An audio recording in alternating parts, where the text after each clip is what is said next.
各位蒞臨由康樂及文化事務處主辦嘅2025年香港花卉展覽。Good morning, ladies and gentlemen. Welcome to Hong Kong Flower Show 2025. 今日我哋好高興請到香港蘭藝會嘅朱劍虹先生為我哋主講，主題係給蘭花新手嘅10個 tips。We would like to welcome Mr. Chu Kim Hong Berry from Hong Kong Athletics Orchid Association to give us a horticultural talk. The topic is Orchid Around the World, 10 Tips of Orchid New Beans. 現在有請朱劍虹先生。Let's give a big hand to Mr. Chu. OK， 好，大家好。咁我試一試個 PowerPoint 先，冇乜反應喎，似乎。OK， 嗱好啦，咁點解會講呢個講題咧？咁其實每年咧農曆新年之後咧，都會多咗一班咧係中意蘭花嘅朋友啊，因為而家咧係蘭花已經取代咗咧係賀年桔啊，或者桃花咧，就成為咗香港嘅一個咧係賀年嘅年花㗎啦。咁所以每年完咗個春節之後，咁好多朋友咧都喺度諗緊啊，我會唔會係重新種過一啲嘅蘭花咧？抑或係將佢劈咗落垃圾桶，或者喺過年之後咧，你會發現咧喺垃圾站咧好多蝴蝶蘭個頭咧係有一執嘅。咁我諗住今日咧透過呢個講座咧，都帶翻啲基本知識咧係俾啲市民。咁希望咧，其實所有蘭花咧，如果你買合適嘅蘭花，你係可以咧係種得翻嘅。佢唔係一啲切花剪咗之後插喺花樽，完咗咧就劈㗎啦。咁我都希望咧呢個都係一個環保嘅意識。咁我每年都有幫賽馬會咧係做一啲蝴蝶蘭嘅重植嘅活動，咁我哋收翻啲蝴蝶蘭頭咧，就會教啲市民咧係種翻啊，咁然後咧就翻屋企咧，希望下年咧係會復翻花嘅。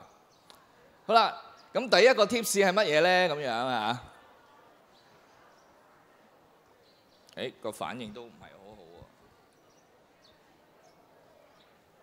好喎。好，咁就係選擇適合自己栽種環境嘅蘭花。因為蘭花嗰個品種咧非常多，純粹原生種咧都有接近3萬個原生種，然後唔計好多嘅交配種，所以蘭花個生長環境咧係好大嘅差異嘅，唔係話每一種蘭花都適合你哋自己咧嗰個家居環境咧係栽種。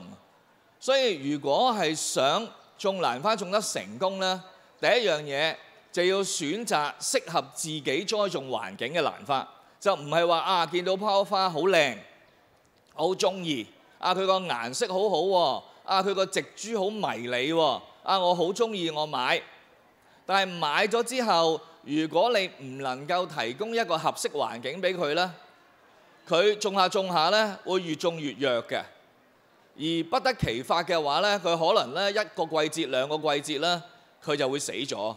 於是就俾人個感覺就係蘭花係好難種嘅，咁於是咧就從此咧就唔種啦，見到蘭花都驚啦。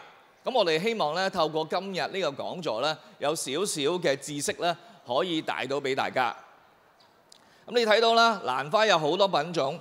如果大家去過我哋香港蘭藝會嗰個展區，其實就係喺左手面行到最尾近唐街嗰個出口嗰個位咧。就你會睇到咧，有好多唔同品種嘅蘭花，有啲植株好高大嘅，有啲植株好迷你嘅，有好多唔同嘅品種。頭先我講過啦，其實蘭花個品種非常多。喺開花植物裏邊，除咗菊科之外咧，蘭科咧係排行第2嘅。而蘭科嗰個花嗰個形態咧，相對菊科嚟講咧，變化係非常多。所以點解咁多園藝家、咁多科學家對蘭花係進行研究，相反對菊科進行研究咧，相對地少啊，因為蘭科嗰個進化咧係非常複雜嘅。而除咗沙漠地區之外，蘭花個分佈非常廣泛。當然最集中嘅就係熱帶嘅地方。我哋成日聽到熱帶雨林啊咁樣啦，熱帶雨林就係蘭花分佈最廣泛嘅地方。除咗熱帶雨林之外，溫帶咧都會有蘭花嘅。不過熱帶嘅蘭花大部分係常綠嘅，而溫帶嘅蘭花由於佢嘅休眠期咧嘅時候咧，嗰個環境比較惡劣，於是佢係會落葉嘅。佢係得返底下一個塊莖，我哋話好似一粒薯仔咁樣。佢喺休眠期咧，所有葉落晒，佢係個塊莖藏咗喺地下，去到春天佢飆翻芽出嚟。我嗰日同呢個蘭友傾偈，佢係買咗一棵日本嘅羽蝶蘭，佢話：哇，好靚啊！我買咗啊，開花好靚啊！但係好快花期之後謝咗，於是佢成盤掉咗啦。我話唔係喎，你如果春天種翻佢咧，佢會開翻花㗎喎。咁因為好多朋友買咗花就係一時衝動咧，覺得佢好靚，但係佢冇諗過點樣去研究啦，係種翻佢，於是就造成咗好多浪費啊！好啦，嗱，溫帶地區都會有一啲嘅蘭花，但係有啲我哋叫極地嘅地方。嗱，極地除咗南北極太過惡劣之外咧，我哋一啲比較寒冷嘅地方，或者我哋叫高海拔好凍嘅地方，一樣有蘭花嘅生長。就算我去過冰島旅行，冰島好多火山區嘅周圍都係，喺火山區一樣會有蘭花出現嘅。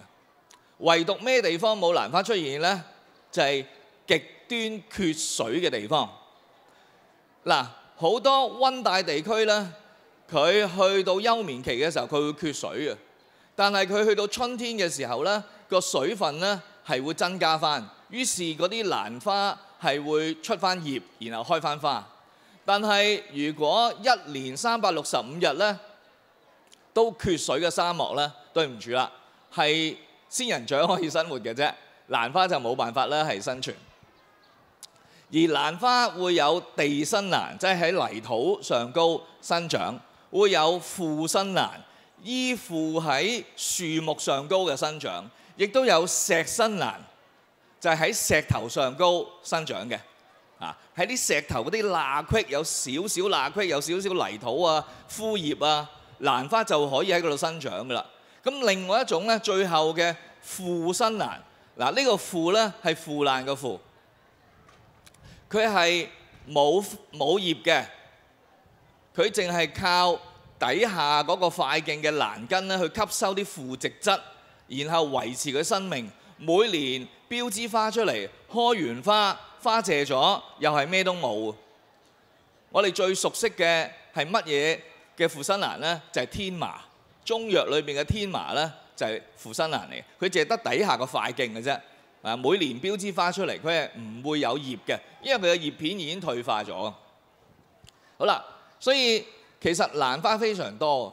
我建議初學者，我哋所謂蘭花新手啦，就種一啲熱帶嘅常綠嘅蘭花會好啲，因為休眠嘅蘭花呢，有啲朋友唔係好識種嘅，因為休眠嘅蘭花呢，你真係要打佢入冷宮。你去到佢休眠期開完花落完葉，你劈佢埋側邊10零日，少少水灑喺佢表面，俾佢感覺到啦，仲有人關顧佢嘅。如果你個休眠嗰半年你係完全冇理過佢呢，其實佢都有機會咧係完全係枯死嘅。但係你話我休眠期嘅時候同普通佢生長期嘅時候一樣淋水，隔日淋、每日淋、3日淋。對唔住啦，喺野外休眠期嘅時候，佢係好少機會咧接觸到水分，但係間中有陣時都會落下微雨，間中嗰個濕度都會比較高，泥土嘅表面都係濕潤嘅。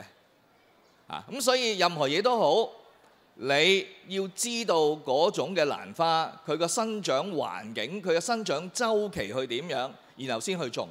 所以休眠期係可能係一啲比較開始對蘭花有基本認識嘅朋友呢，你先好去種。初學者呢，盡量唔好種一啲呢係我哋叫做落葉性嘅休眠嘅蘭花，盡量熱帶嘅。點解我話要熱帶呢？配合翻香港嘅天氣。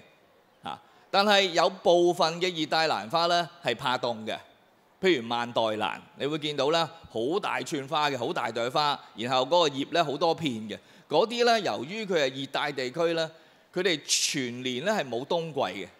咁所以你如果露天去種呢啲蘭花咧，佢都會咧係甩葉嘅，甚至咧嚴重嘅話咧會凍死嘅。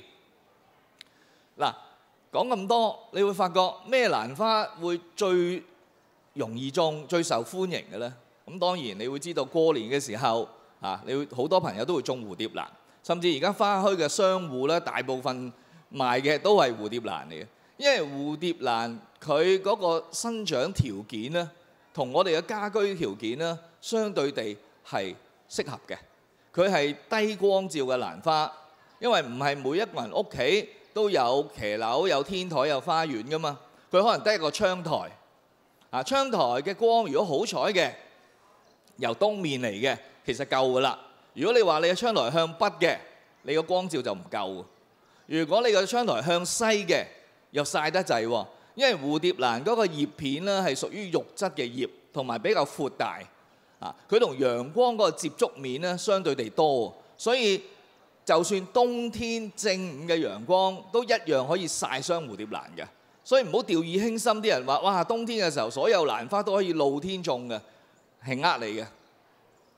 如果你高海拔咧就冇問題啦，因為高海拔地區個溫度咧比我哋平地咧係低嘅，尤其是夏天咧會低0.6度，即係譬如大霧山咧，我假設當佢1000米咁啦，你平地咧30度嘅時候咧，大霧山咧係會低6度嘅，夏天嘅時候佢得24度嘅啫。好多時候葉片嘅曬傷，除咗光照嘅亮度之外咧，另外一樣嘢就係講個溫度。如果你地面溫度太高，你又俾佢全日照嘅話咧，絕大部分嘅蘭花咧都頂唔順。蝴蝶蘭每年只需要咧係喺冷風嚟嘅時候，天氣凍嘅時候，你擺喺窗邊咧，俾佢感受下一啲冷嘅空氣咧，佢就會出翻芽。如果你全年咧都擺喺一個比較溫暖嘅地方，超過15度以上，全年都係超過15度以上，佢就唔會出翻芽，佢只會長葉唔長花。因為蝴蝶蘭佢嗰個催花，即係話促成佢開花嗰個條件咧，係個溫度，可以係溫差你超過10度，亦都可以係話你個溫度係低過15度。所以其實我哋自己過年買嘅蝴蝶蘭咧，我哋好少機會咧係過年嘅時候咧係翻花嘅。原因就係話，我哋通常到11月中、11月底啦，香港先係真正咧係有一啲比較寒冷嘅冷風嚟到。我哋擺喺窗戶嘅側邊，俾佢吹下，佢跟住落嚟冇幾耐就會出翻芽。所以由佢開始出翻芽，去到佢開花，通常同維園呢個時候差唔多啦。所以有陣時咧過年都要俾商戶賺下錢啦冇辦法。好啦。如果你去一啲嘅專業嘅網頁咧，譬如呢個係香港蘭花協會嘅網頁，佢會介紹啲花咧會分3類嘅。有一類係溫暖嘅，就係頭先我講一啲熱帶嘅蘭花溫暖嘅。好啦，亦都有一啲係中溫嘅，我哋叫中溫，就係話可能係一啲咧亞熱帶嘅，甚至咧係一啲比較溫帶嘅蘭花。佢個溫度嘅需求係唔同嘅。好啦，最後一隻咧係一啲比較高海拔，可能咧去到成1500、1800甚至2000高海拔嘅。嗰隻蘭花咧，初學者咧就絕對咧唔好去掂啦，因為通常香港夏天你冇可能會見到咧日溫係15到22度嘅，通常夏天咧都會熱死嘅。唔好見到佢好靚你就買，你要對個蘭花有基本嘅認識，或者你去問一問個花店不過通常佢都話一定好容易種嘅咁所以咧最好咧就自己識得去認識唔同嘅品種咁咧就唔會有人呃到你嘅因為唔同嘅溫度嘅需求咧對嗰個蘭花係非常重要嘅。如果你提供唔到適當嘅溫度俾佢咧，佢只會越嚟越弱，嚴重咧係會壞死嘅。咁你就對種蘭花咧係失去信心。咁所以第一樣嘢點解我呢個 part 我有10個 tips 喎，第一個 tips 都講咗10幾分鐘嘅，因為呢個係最重要、最重要、最重要。我講3次。個原因就係話你如果揀到啲唔合適嘅蘭花，通常種死嘅機會咧係超過90%或以上。剩翻嗰成唔係即時種死，但係下一個季節咧佢都通常死埋㗎啦，越種越弱。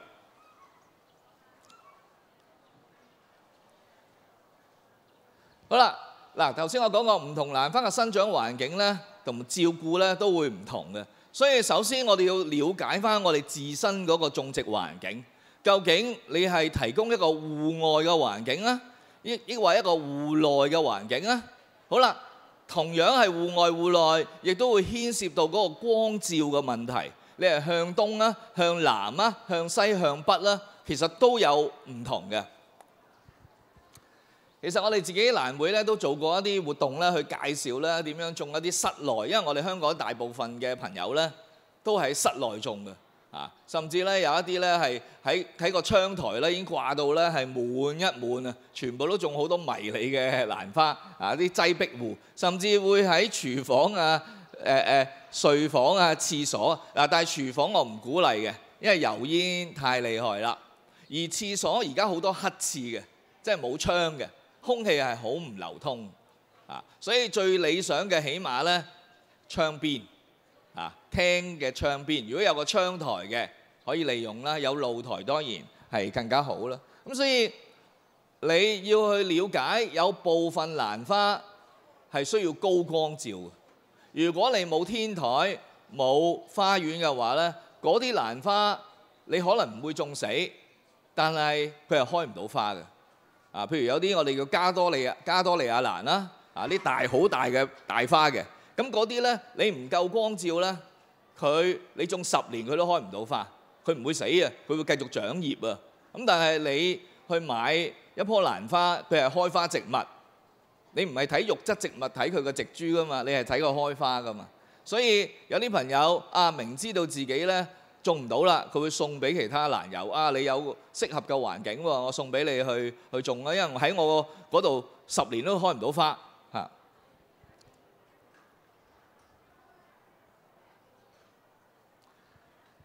所以你要物色一啲合適嘅品種。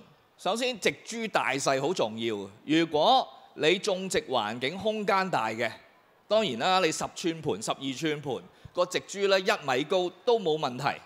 但係如果你得一個窗台，個窗台可能咧係2米乘0.5米嘅啫，你擺4棵頭先我講嗰12寸盤，你已經玩完咗㗎啦，冇地方擺嘅，咁所以地方細嘅我哋要揀啲迷你啲嘅植株，地方大嘅你個自由度就闊啲啦。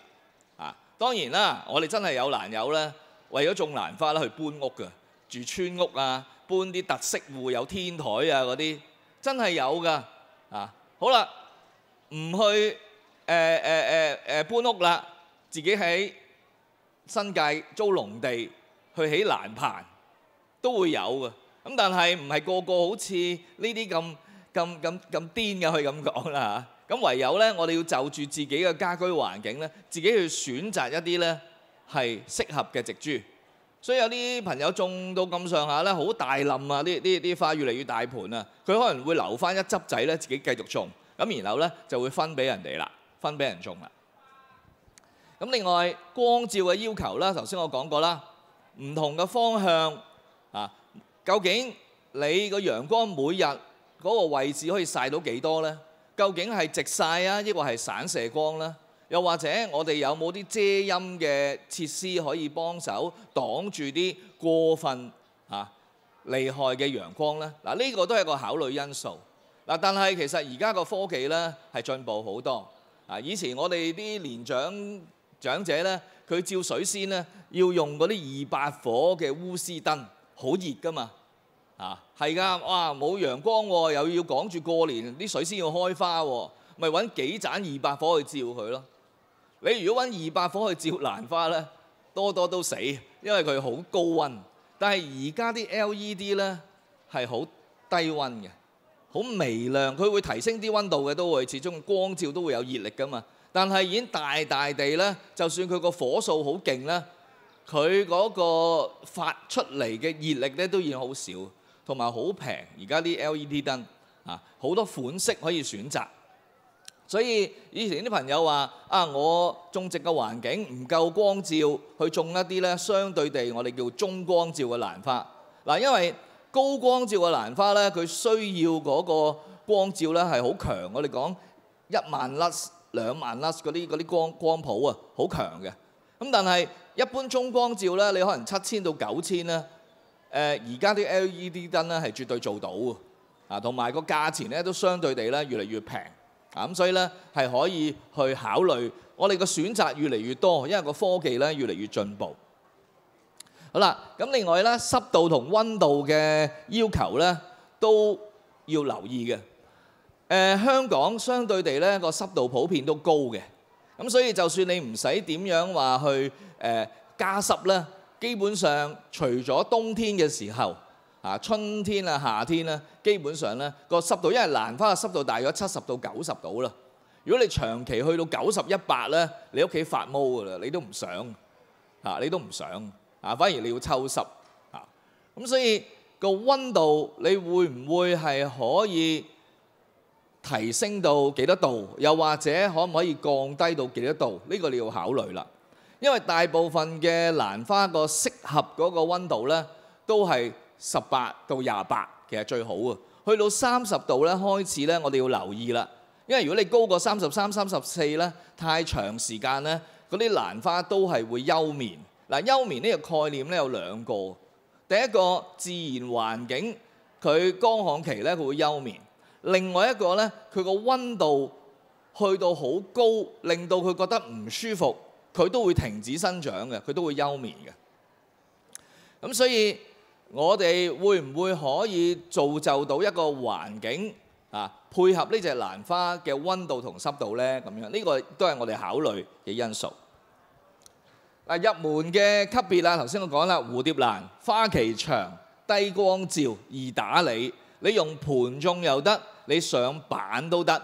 尤其是有一啲原生種嘅蝴蝶蘭呢，個植株好細，即係你見到而家過年我哋叫做商業類嘅蝴蝶蘭啦。佢通常都係大大盤一串花咁樣嘅，咁但係有一啲我哋叫原生種嘅蝴蝶蘭，或者原生種交配嘅一啲我哋叫趣味嘅蝴蝶蘭咧，佢嘅植株相對地細，但係佢個花數咧，大部分都冇商業蝴蝶蘭咁大同埋咁多噶啦，但係佢係精緻。另外一樣嘢個好處就係有香味。嗱，唔知大家有冇發覺？大部分我哋過年或者我哋行過去花圃咧，我哋見到啲蝴蝶蘭聞唔到香味嘅，因為嗰啲商業類嘅蝴蝶蘭咧，佢為咗追求嗰個花大、嗰個花型靚、花多，佢好多時候會犧牲咗佢揀嘅品種咧，去交配嘅時候咧，犧牲咗啲有香味嘅，所以大部分都唔香。但係呢隻咧，我哋叫做珍奇類嘅蝴蝶蘭咧，佢就好香。佢個花期都有1個月。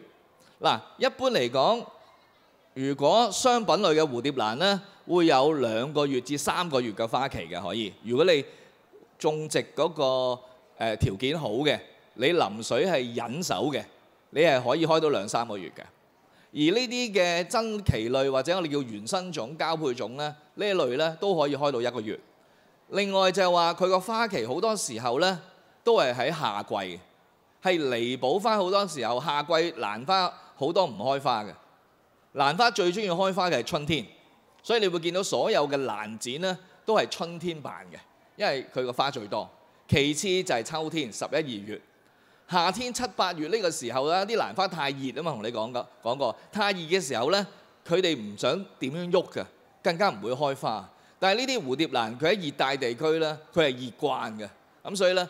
佢就係可以彌補翻我哋種蘭花嗰個真空期，嗰陣時候冇乜花睇呢個時候咧就有呢啲珍奇類嘅蝴蝶蘭。另外文心蘭啦粗生易種，繁殖容易，同埋佢冇特定嘅條件開花嘅。頭先我講蝴蝶蘭係低光照嘅，如果呢啲朋友種開石斛蘭嘅嗰啲春石斛咧，佢係用制水嘅方法咧，節制淋水嘅方法咧，令到佢出花芽嘅。咁但係文心蘭咧就係粗壯佢就開㗎啦。所以如果你個光照夠，你落個肥料夠，你去種得好咧，佢一年幾次花咧係完全冇問題嘅，花又多又密啊！咁所以同埋佢最好嘅地方咧，佢好粗生，會生好多嘅質芽出嚟咧，你可以搣送俾啲朋友嘅啊會，所以文心蘭咧亦都係好受歡迎嘅入門級嘅蘭花，即係除咗蝴蝶蘭之外，仲有啲品種好細嘅。大部分蝴蝶蘭都唔香嘅，但係呢一隻交配種咧，我哋叫夢香嘅蝴蝶蘭咧Twinkle 咧就會香嘅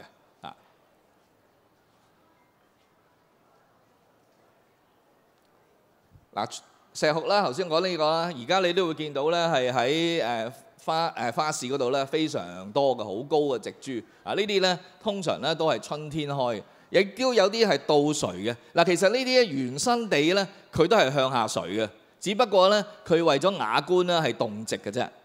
同樣蝴蝶蘭本身佢都係下垂嘅，但係為咗雅觀咧，我哋係動植種嘅啫。我哋係違反咗佢原先嗰個生長嘅環境。品種多，容易打理，唔怕凍，唔怕熱，蟲害相對地少嘅。蝴蝶蘭蟲害都少嘅。文心蘭咧間中咧佢開花嘅時候咧，嗰啲薊馬咧好中意嘅，喺佢或者喺佢嗰個花瓣嗰度走嚟走去但係基本上咧佢個蟲害都唔多咁而咧石斛蘭咧就非常容易打理，亦都非常粗生，好適合香港嗰個環境嘅咁所以呢三類嘅蘭花咧，我都推薦初學者咧係可以試下。否則其他嗰啲咧可能會複雜啲，你就要慢慢咧係掌握到個基本技巧咧，你先好去種。好啦，第二個 tips 啦，第一個 tips 咧我會講得比較耐嘅，第二個我開始會快啲嘅啦我會快啲嘅咁明智地去淋水。頭先我講啦，蝴蝶蘭基本上有2-3個嘅月嘅花期。但係點解啲朋友種2-3個月，我2-3個星期就已經開晒花，甚至死埋？個原因就係個淋水嘅問題。蝴蝶蘭或者所有嘅蘭花咧，都係喺啲比較通風嘅環境咧，好疏水嘅環境生長嘅。你將佢幾盆拼咗落去一個密封嘅陶盤嗰度，你仲不停咁樣去淋水咧，佢個根好快壞死嘅。好啦，你話我都唔係好耐啫但係點解我開花咁快開完？開到第6朵嘅時候，第1朵開始謝，我唔可以好似啲朋友咁，哇10朵咧一串花睇晒咧。呢個就話你淋水多咧，你會令個新陳代謝咧係加快。於是當佢開到第6朵嘅時候，佢第1朵開始謝，唯獨你係要比較我哋叫做明智咁去淋水咧，佢先可以1至到10朵咧係開晒俾你。基本上一個陶盤，你放5-6盤嘅蝴蝶蘭落去，而用一個唔密封嘅嗰啲陶盤咧，你大約1個月咧淋1次。所以過年嘅時候咧，我頂籠淋拼好之後，我淋1次嘅。好啦，起碼去到正月15咧，我先淋第2次。好啦，跟住落嚟開晒花，我就逐盤攞出嚟種㗎啦。咁所以一個拼盤嘅一啲蝴蝶蘭咧，我頂籠係淋2次水嘅啫，一個新年啊，由自己開始拼開始但係有啲朋友哇我每日淋㗎喎，我好忍手㗎咯，隔日淋已經我淋完，我老公又淋，跟住我阿媽又淋咁樣，咁一日淋3次㗎啦，咁包死過猶不及，太多比缺水咧係更差。如果啲蘭花或者所有植物佢一缺水咧，佢會頭耷耷眼濕濕咁樣，你會見到佢唔精神嘅。你俾翻啲水佢咧，佢會精神翻。但係調翻轉頭，你不斷淋咧，你都唔知道原來佢個根咧喺入邊已經壞死咗。去到最後成棵咧甩下一塊葉咧，2個星期就玩完咗。所以記住，寧願少唔好多。最重要嘅我哋要多啲同佢親密接觸啊，多啲觀察佢嘅植料。通常我哋用水台啦嚇，揾隻手撳落去啊，佢8-9成乾咧，你先淋水。如果佢仲係濕嘅，你就絕對唔需要淋。每一次淋水，我哋係抵出嘅，唔係話係咁倚喺個面擠，感覺良好就以為我哋淋咗。因為佢個水台裏邊，尤其是佢係如果完全乾晒咧，就算你兜頭淋佢咧，佢都水過鴨背咧，喺盤邊已經走晒。佢入邊嗰嚿水台或者嗰啲植料咧，都係乾嘅。咁樣嘅情況底下，佢盤邊嗰幾條根咧，佢仲可能苟延殘喘，因為你間中淋俾佢，佢喺側邊走啊嘛。中間嗰啲根全部壞死晒，所以你要淋水一係就唔淋，一定要淋透。同埋每一次淋水咧，你係將啲新鮮空氣咧帶緊落去個植料與植料中間，蘭根都要呼吸㗎。佢會將啲污濁空氣帶走，帶啲新鮮空氣入去。相對地，如果你就咁喺個面擠下，或者係咁一個盤邊淋下，佢側邊走晒，佢中間嘅根係冇新鮮空氣去呼吸，佢亦都會壞死啊！咁所以淋水其實係一個好大嘅學問，慢慢學啊！嗱，呢個世界冇淋水嘅方程式嘅。好多朋友問阿朱 Sir 啊，我幾耐淋一次水好啊？咁樣淋幾多好啊？冇一條方程式嘅，因為你唔同究竟你種緊咩嘅品種咧？佢哋對水嘅需求唔同。你用乜嘢嘅種植方法？你用盤植啊？你用板植啊？上板啊？啊！你用咩植料咧？你用全水台啊？你用蘭石加樹皮？幾多份蘭石加幾多份樹皮咧？所有嘢對淋水都有影響嘅。唔同嘅環境，你喺窗台度種，喺天台度種，喺花園度種。更重要嘅係唔同嘅季節、唔同嘅時段。喺休眠期嘅時候淋水啊，抑或喺生長期嘅時候淋水啦。所以好多朋友喺啲 Facebook 問我啲問題，話點樣淋水咧？我要佢提供好多資料啊，啲人會發批嘅。我問你問題，你問翻我咁多條問題，我唔問你問題，我點答你問題啊？阿哥咁樣啊嚇，冇辦法嘅，因為你種唔同嘅蘭花喺唔同嘅季節，用唔同嘅植料，用唔同嘅盤，唔同嘅方法。我要了解咗，我先可以俾意見你噶嘛。如果唔係，我話是但啦，隔日啦咁樣，好敷衍啫。啊，我退休前係老師嚟嘅，我答問題我一定要精準嘅。我要知道究竟你係問緊啲乜嘢嘅品種，你係咩環境種。所以我問題老年嚟㗎嚇，好多時候我會問翻好多問題。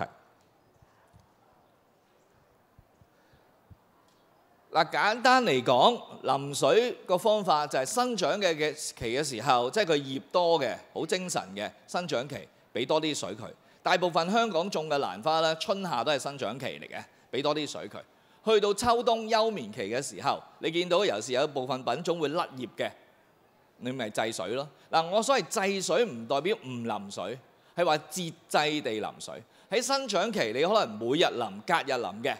去到休眠期嘅時候，你要慢慢3-4日淋、5-6日淋、1個禮拜淋、10日淋、2個禮拜淋。天氣太凍，直情唔淋，得唔得啊？係會有個節制去淋水嘅。頭先我講春石斛呢類嘅品種啦，由於佢係要用個濕度去控制佢出花芽嘅，咁所以咧呢個就更加咧係需要節制淋水。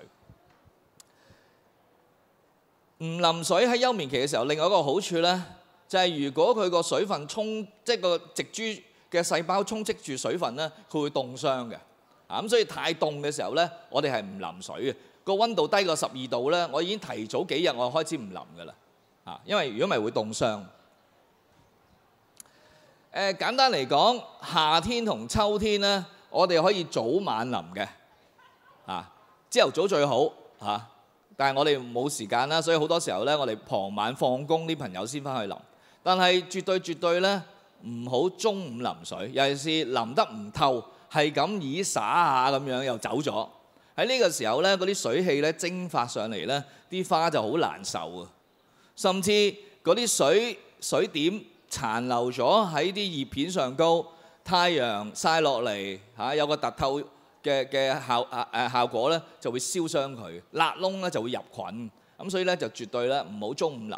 好啦，調翻轉頭，冬天天氣涼嘅時候，就中午前淋啦，因為你太夜淋咧，跟住啲氣温降低咧，頭先我講啦，嗰個植株充滿咗水分咧，會凍傷噶嘛。咁所以咧，通常我哋中午前咧就淋，但係任何都好啦，淋完水如果有把風扇吹下佢咧，啊或者掛高佢，放一啲比較通風嘅地方咧，呢個就係最 very good 啦。淋水方法，我哋由盤邊淋入水咧，就會喺氣孔嗰啲欄盤嗰個孔嗰度咧就出嚟嚇。咁呢個頭先我講過啦，個好處就係帶啲新鮮空氣落去，帶走啲污濁空氣。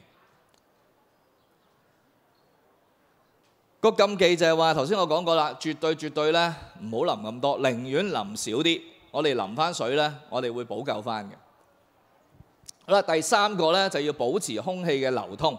所有蘭花都要通風環境，所以頭先我話廚房啊、黑廁啊啲廁所咧，盡量咧都唔好種蘭花啦，因為空氣唔流通。呢兩幅咧都係我喺菲律賓咧影蝴蝶蘭咧嘅照片嚟嘅，佢喺啲高樹嘅樹丫上高，喺個樹冠嗰度，係一啲闊葉好大葉嘅林，咁於是咧個空氣咧係非常流通啊，空氣流通亦都會預防一啲嘅病蟲害嘅。啊，空氣唔流通，病蟲害滋生嘅機會咧，亦都大。啊，再加上咧，你個介質要盡量咧係疏水嘅。啊，因為佢要通風環境啊嘛。同埋可以嘅話，啲蘭花咧，點解我哋有啲洋蘭盤係俾我哋掛高嘅咧？因為通風。啊，個底嗰度都會一樣咧，可以做通風。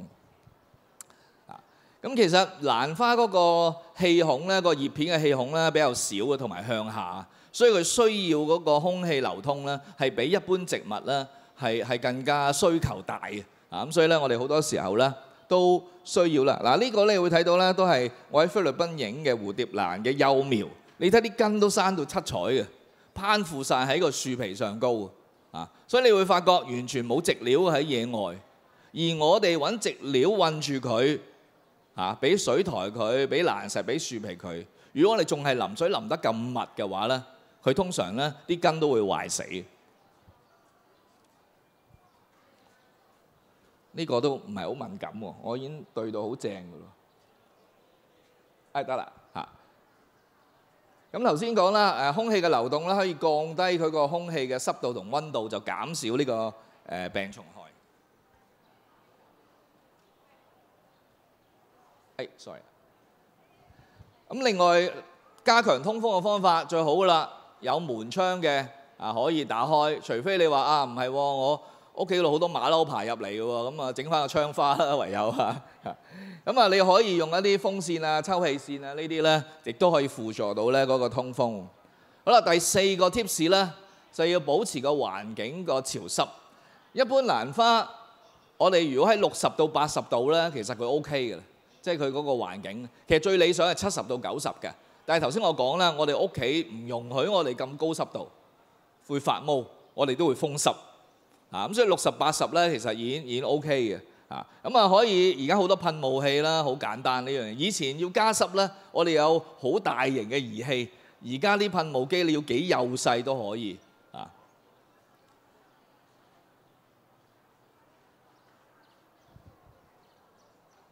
呢個係我喺野外咧影嘅蘭花，佢都係咧，你睇到好多苔蘚啊，好多地衣喺度嘅，即係證明咧嗰個環境咧係好潮濕嘅。咁啊，記住咧，盤裏邊咧，嗱，我要求嗰個濕度咧係一個環境嘅濕度、空氣嘅濕度，唔係盤裏邊嘅濕度長期要60到80啊，得唔得？盤裏邊嘅濕度係乾到差唔多啦，得翻1-20咧，我哋先再淋俾佢，就唔好長期話唔係喎。朱 Sir 話個濕度要60、80喎，我講嘅係空氣，我哋通常相對濕度，天文台講嘅嗰個相對濕度，唔係盤裏邊植料嗰個濕度。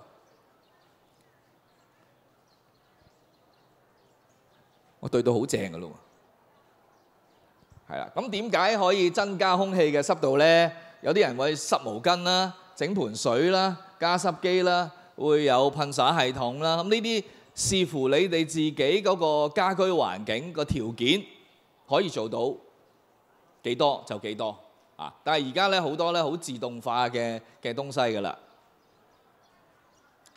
亦都有部分蘭花咧，我哋會叫用悶養嘅方法，用一啲嘅器皿咧，玻璃好、膠好，或者有啲人叫雨林缸啊、生態缸咁樣啦，係增加佢嘅濕度。呢啲係種一啲迷你嘅蘭花咧，係 OK 嘅。尤其是我哋叫珠寶蘭嘅蘭花咧，就好中意呢種悶養嘅方法。你話冇喎，朱 Sir 冇呢啲喎，買個珍珠奶茶個杯其實就已經夠㗎啦。透明杯上高有個氣孔插支絕筒嗰啲咧，好粗嘅絕筒嗰啲咧啊，咁嗰啲其實都係一個悶養嘅，所謂密封環境咧，係適合種一啲迷你嘅蘭花嘅。咁亦都有好多唔同嘅生態缸啦，咁亦都有好多嘅噴霧系統。啊，飛快啲先啦！我呢度要，因為有廣告喎，好似啊。好啦，第5個啦，就係了解生長嗰個光照嘅要求。嗱，頭先我一開始講咗咧，蘭花咧會有唔同嘅生長環境。於是我哋簡單嚟講咧，我哋有高光照蘭花、中光照蘭花同埋低光照蘭花。如果你屋企係喺窗台，可能向東嘅。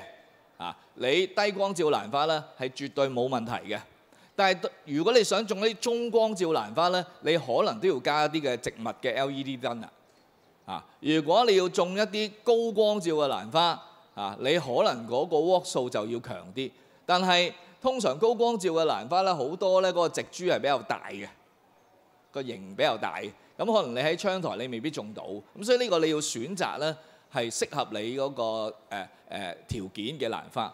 咁一般，如果你話你有露台、有天台、有花園啊，都要睇下你嗰個露台向邊度，因為天台花園咧可能會好啲啦，高光照蘭花都可以種得到啦。如果太強，我哋可能要遮嘅，要遮陰嘅。如果唔係，會曬傷、會曬窿。頭先我講，如果佢個葉係薄嘅、係闊嘅，佢越容易曬傷。如果佢個葉係窄身嘅，係好硬嘅，甚至我哋叫革質，好似皮革咁嘅棒狀嘅，呢啲就非常襟曬。如果佢個葉係肉質嘅，好闊大，好似蝴蝶蘭嗰啲咧，就係非常唔襟曬。你用咁嘅方法。如果曬傷，佢會入菌；如果唔夠光嘅話咧，佢會生到比平時咧係長身啲嘅，軟賴賴咁嘅，冇乜精神嘅。同埋個顏色咧，相對地係墨綠嘅。如果光照過強嘅咧，佢個顏色咧應該係偏黃嘅。如果個光照啱啱好嘅咧，佢係翠綠嘅。即係我哋用觀察佢個顏色，我哋亦都要去觀察佢個葉嘅質地，去判斷呢啲蘭花需要幾多光照。如果你覺得佢太過墨綠嘅，你放一啲比較高接近光源嘅位，佢可能會變翻翠綠啲。如果你會見到佢翠綠得嚟咧，開始變黃啦，你又可能要擺後少少啦，唔好咁近個光源啦，令到佢慢慢咧係變翻翠綠。啊，如果唔係咧，長期咧佢可能會曬傷。蘭花最中意嘅咧就係71。唔係唔中意 OK 嘅，啊，中意71嘅陽光，啊，東面嘅陽光對蘭花大部分蘭花咧都非常好啊。去到一啲中光照嘅蘭花咧，有陣時佢都可以嘅，啊，但係高光照咧，你靠東面早上嘅陽光咧，佢就唔夠啦，啊，嗱你睇到啦，太深色嘅咧就係光照唔夠，陽光太多嘅咧，你會開始偏黃啊。好啦，直情曬傷咗嗰啲咧，就個陽光就係超多啦，過多咗啦，啊咁你會可以觀察得到。嗱咁呢啲網上有機會你都會揾到呢啲表啊，高光照嘅蘭花咧，如果用個 lux 去計咧，3萬到5萬嘅，中光2萬，低光咧1萬到啦，啊咁都會有唔同嘅蘭屬喺唔同嘅季節，佢個遮光率咧都會有唔同嘅分類。啊，所以蘭花嗰個品種太多，所以如果你問我阿朱 Sir 呢棵花係需要遮光幾多啊？我好難答你嘅。你要影埋相俾我，你話翻俾我聽，你個坐向係向咩嘅？你咩環境咧？我先會答得到你。就算用植物燈咧，我哋都有技巧啊。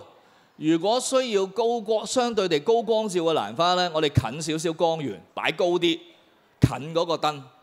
如果低光照嘅蘭花咧，我哋唔好擺咁近啊，一樣有機會咧會曬傷或者過分咗。我哋擺遠啲，擺低啲。都一樣有。有啲朋友咧，可能喺個窗台裏邊咧都做呢啲燈。而家啲燈架咧要高又高，要低又低咁樣，好方便。即係種肉質植物嗰啲燈啦，同埋佢而家個光譜咧近白色都做到個技巧。以前我哋咧要用啲藍色啊、紅色嗰啲咧，即係唔好意思，好似做到屋企好似架步咁樣咧，咁啲屋企人就唔中意。而家嗰啲大部分咧都係白光咧，就好好多啦。而家啲測光儀都好平，以前呢啲我哋專業人士嗰啲專業人士咧要買咧好貴，而家咩都可以塗落嚟啦，100幾十都有噶啦，即係無論你測酸鹼度啊、測光啊，咩都有呢個世界咩都可以塗啦而家。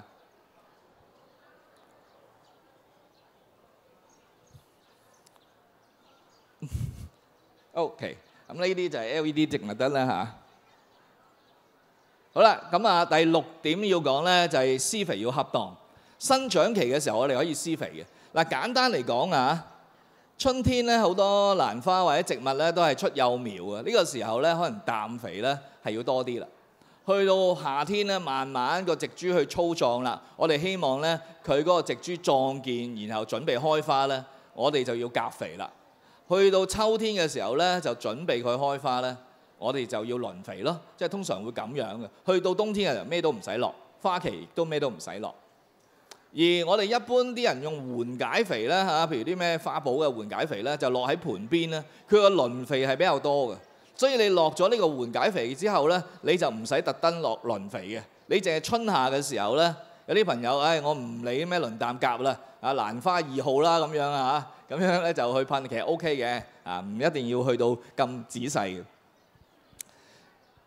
大約啦2個禮拜至3個禮拜一次熱肥，而緩解肥咧，我哋通常係春天落，然後佢嗰個緩解嘅週期咧，去到秋天佢差唔多玩完㗎啦，應該係咁輪氮鉀，如果我頭先講啦，你唔講究嘅，你咪20咯。你講究嘅，頭先我話。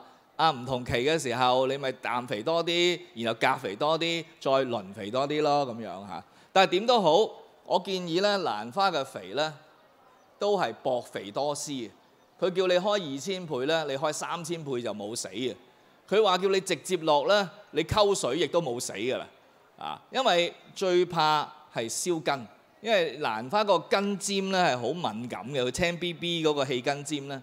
佢碰到啲唔中意嘅嘢，甚至你得閒隻手摸下佢，我哋嘅手有鹽分噶嘛，有蠟噶嘛，所以間中咧啲蝴蝶咧停喺你啲手踭咧，唔係話你靚仔佢中意你啲手踭啲鹽分咋，嫌你夠鹹就係咁樣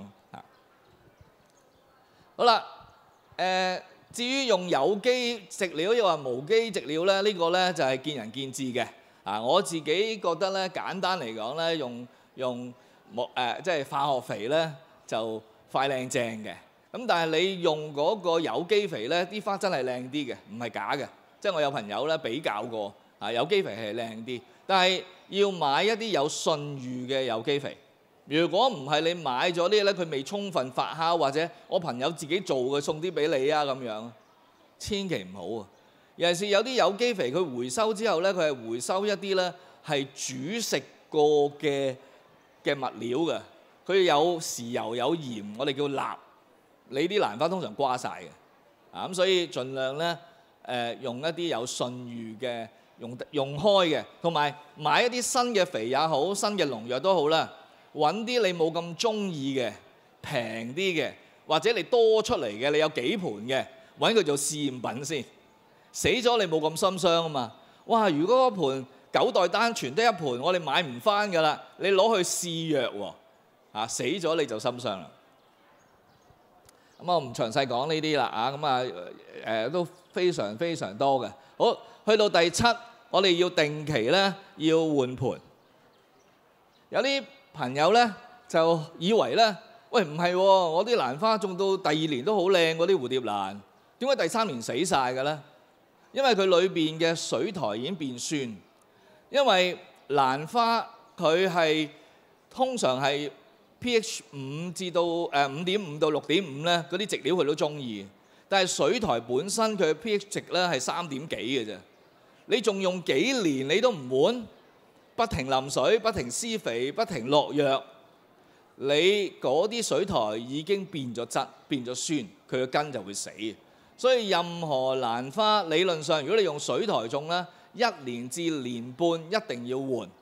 如果你用樹皮咧，1年半到2年；如果你用蘭石咧，都可以捱到2年嘅。但係點都好，蘭花係需要換植料嘅。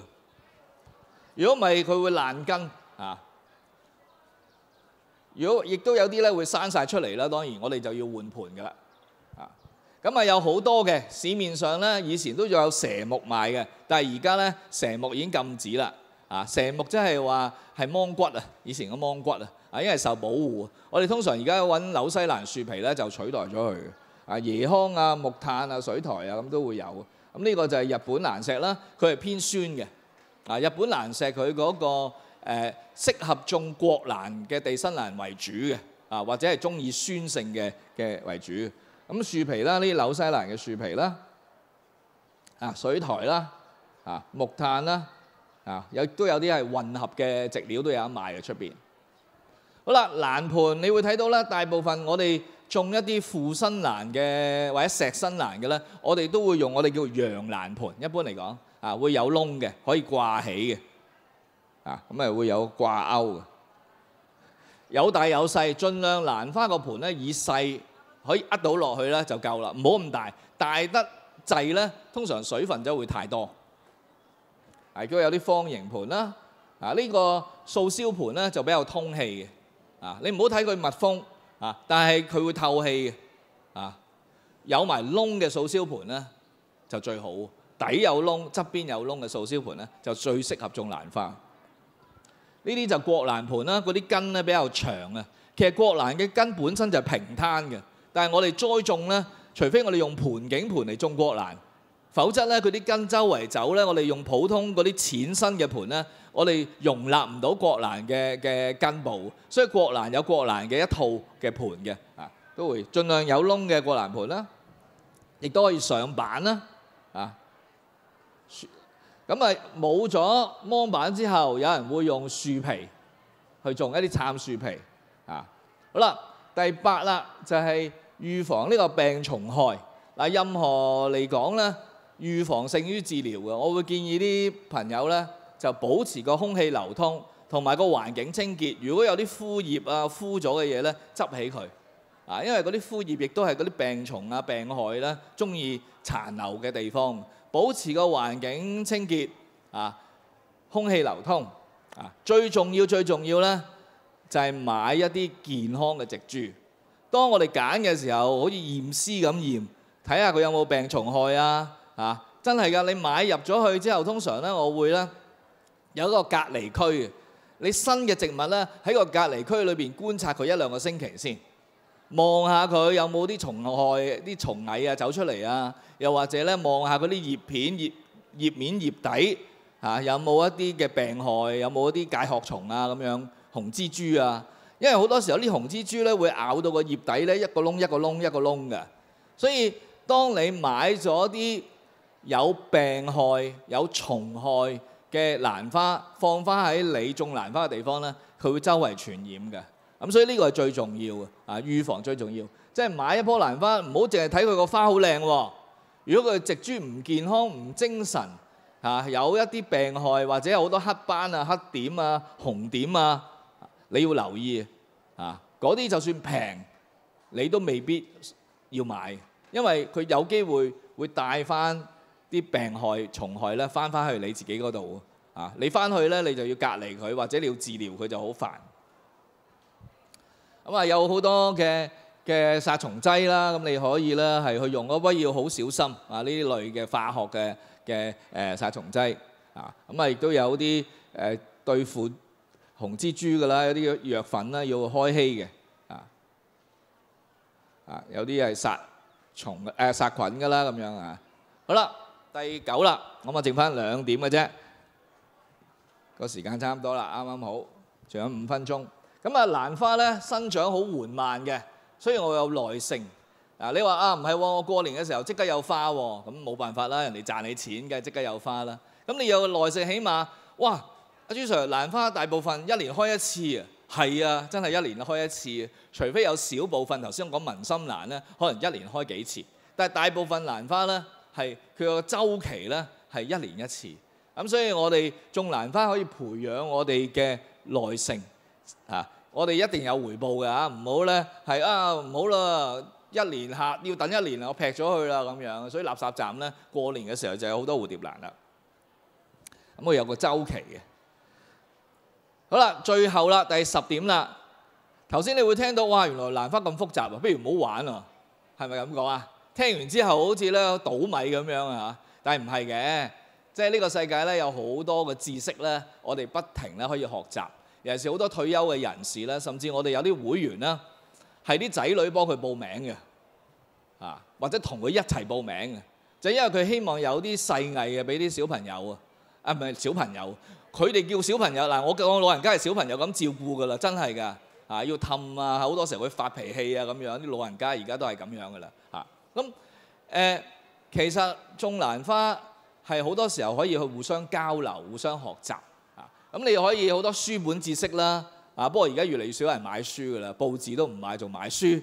咁於是網上有好多知識，但係話俾你聽，出書始終嗰啲人都要經過咗自己嘅思考，同埋出書都要成本㗎嘛，佢唔會亂噏㗎嘛，係有噏唔係有噏㗎嘛。但係網上嘅嘢你成日睇到 Facebook 咁又得，將個花插喺個薯仔又得，插喺個菠蘿度又得，插喺香蕉又得，哇砰一聲又話開花喎！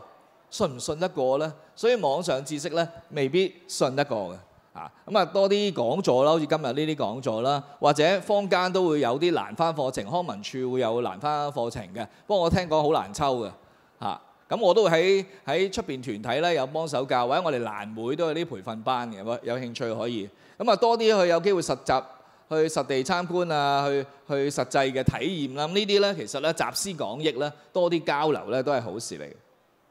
舊年我哋蘭會50週年咧，我哋出咗本蘭藝教室1萬本，都好快咧，頭2日已經派晒啦。我剩翻少量咧，都係俾翻我哋蘭會嘅新會員咧先會有，咁越嚟越少。其實好多書籍㗎，其實書籍真係好有參考價值㗎，就唔係話而家啲書唔重要網上嘅知識頭先我講過啦，真係有保留，我哋要真係自己試過，唔好盡信。我都雖然我都喺網上有講嘢啲人成日我即係你就係視頻嗰個姓咩話咁樣，我喺維園咧成日撞頭撞面咧都俾人咧係你就係嗰個咁樣，係我就係嗰個啦咁樣咁我套片都有40幾萬人睇㗎啦咁我哋自己蘭會咧都有8集咧蘭藝教室，所以有啲朋友話朱 Sir 我攞唔到頭先嗰本1萬本嘅小冊子喎。其實嗰1萬本小冊子嘅內容咧，都係喺疫情嘅時候咧，我冇嘢做咧。啱啱嗰日有個朋友問：咁耐冇拍片嘅朱 Sir， 我話而家去旅行啊嘛，之前冇嘢做就喺個花園度拍片啫。咁有興趣咧喺我哋香港蘭藝會嘅 YouTube 頻道咧，都有8套片咧係介紹啲蘭花嘅知識嘅。咁你哋有興趣咧可以睇。會有8集，即係由植料開始去到溫度啊、病蟲害啊、淋水啊，咁全部都會有。咁有興趣咧可以上網去睇啦。咁我哋自己每一季咧，我哋蘭會咧都會有啲講座去介紹啲唔同嘅蘭屬啊嗰樣嘢。亦都有啲示範啦。有啲譬如膠板種植蘭花嘅示範啦。咁我哋都會有啲培訓班啊，有啲學習小組啊，咁都係我哋自己會員嘅。咁有興趣咧，可以加入我哋嘅會咧，一齊咧去學習、去參觀啊嗰樣嘢嚇。好啦，完啦。好啦，多謝各位。咁我哋有個蘭展講多句嚇，4月11到13號咧，香港公園溫室咧免費參觀嘅。咁我哋都到時會有啲導賞嘅。咁有興趣咧可以咧係嚟參觀，係有嘢頒俾我係嘛 ？OK， 多謝。時間應該差唔多係嘛？